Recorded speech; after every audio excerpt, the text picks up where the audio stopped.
بل کنزرویټیزم زما دا کوشش دی زه وایم چې پېښور یونیورسټي یو پروفیسر علي هغه د دا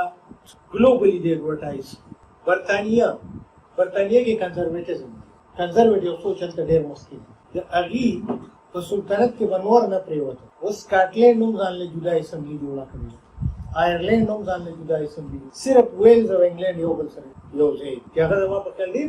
کنزرویټیزم نشته د هغې په کاریډور کې چې یونیورسټۍ ګرځي دلته به جرمني پروفیسر وي دغه ځای به انډین وي دلته به پاکستاني دغه ځای کې به آسټریین وي هغې د دنیا نه ټیلنټ راټول کړو نو که مونږ هم خپلې ادارې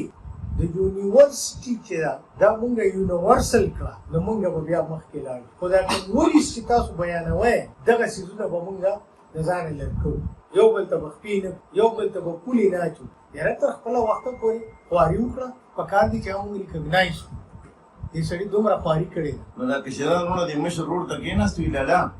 وي دا جوړه خرڅ کړه هغه ورته یې ولې دې زمونږ د کاره وتلې مې ولې وي در خان دي ډېران خوند اخیستی وي دلته هغې لکه میوه مې وخوړلې وي دلته پوستکو پسې ورشي یا خوري مونږ دا یو غلطه انګیر کې دلته سړی ته مشر هم کې جرات جوړ کړي نه هغه درته بیا درته هغه ځای کې واچي د پاکستان مالدار چې څوک دی د هغه په خپو کې کښېني نو زمونږ سمت نور هم خطا کړي ځکه چې د هغه له هغې جنسو بلا شی کمزوری هغه له چې کوم دی نو بلا شي مراد دا به د ورکي که بار یو باندې د هغه قیمت پاره کې ولګېدل بیا دغه چلي زمونږ د دې ځای دپاره ډېره انتهایي مایوسي ده باچا خان بابا د ټولو نه غټ کمال دا کړی چې هغه اسلامي مدرسه کې دنیاوي تعلیم انټروډیوس کړ او د پښتون لپاره انګریزي سکول حلال دا د هغه ډېر لوی کنټریبیوټ تر دغه وخته پورې پښتنو اسلامي تعلیم چې دی دا انګریزي تعلیم ګناه ده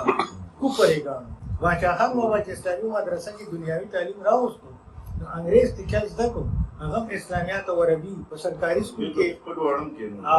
نو هغې سره دغه بدلون راغی